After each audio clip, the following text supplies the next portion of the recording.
बिनविरोध निवडणुकांचे सविस्तर अहवाल द्या, राज्य निवडणूक आयोगाचे यंत्रणांना निर्देश। उमेदवारांनी कधी माघार घेतली, दबावाचा काही आरोप आहे का, शहानिशा करून अहवाल जिल्हाधिकाऱ्यांकडे मागवला। राज्यातील 29 महापालिकांमध्ये 66 नगरसेवक बिनविरोध, भाजपचे 43, शिवसेनेचे 19 तर राष्ट्रवादीच्या 2 नगरसेवकांचा समावेश। इस्लाम पार्टी आणि अपक्षाला प्रत्येकी 1 जागा। मुख्यमंत्री फडणवीस आणि उपमुख्यमंत्री शिंदेंचा आज वरळीत संयुक्त मेळावा। मुंबईच्या विकासाचं विजन मेळाव्यात मांडलं जाईल। मेळाव्याला आमदार, खासदार, पदाधिकारी उपस्थित राहणार। मुख्यमंत्री फडणवीस आज सांगलीत प्रचाराचा नारळ फोडणार। सांगली, मिरज, कुपवाड महापालिकेच्या प्रचारार्थ आज मुख्यमंत्र्यांची पहिली जाहीर सभा। इचलकरंजीत मुख्यमंत्र्यांच्या रोड शोचंही आयोजन। सोलापूरमधील मनसे नेते बाळासाहेब सरवदे हत्या प्रकरणात गुन्हा दाखल। भाजप उमेदवार शालन शंकर शिंदे यांचा 15 जणांवर गुन्हा दाखल।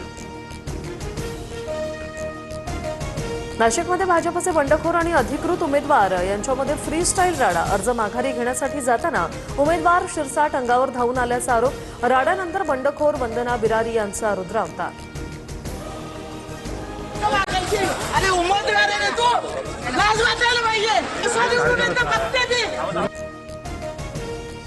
पुणे पालिकेच्या 165 जागांसाठी 1165 उमेदवार रिंगणात। काल अखेरच्या दिवशी 969 उमेदवारांकडून अर्ज मागे।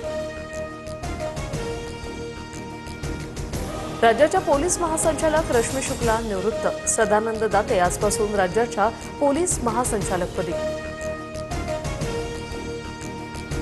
शेतकऱ्यांना मोठा दिलासा, पीक कर्जावरील मुद्रांक माफ, 2 लाखांपर्यंतच्या कर्जावर सवलत। शेतीच्या पीक कर्जासाठीचं मुद्रांक शुल्क पूर्णपणे माफ। 1 जानेवारीपासून हा नियम लागू। एसटी महामंडळाकडून सप्टेंबर ते डिसेंबर दरम्यान 2,24,82,000 ऑनलाईन तिकीट विक्री, 303,65,00,000 रुपयांचा महसूल तिजोरी जमा। देशातील डिलिव्हरी आणि कॅब ड्रायव्हर्सना आरोग्य विमा, अपघाती विमा आणि पेन्शन सारख्या सुविधा मिळणार।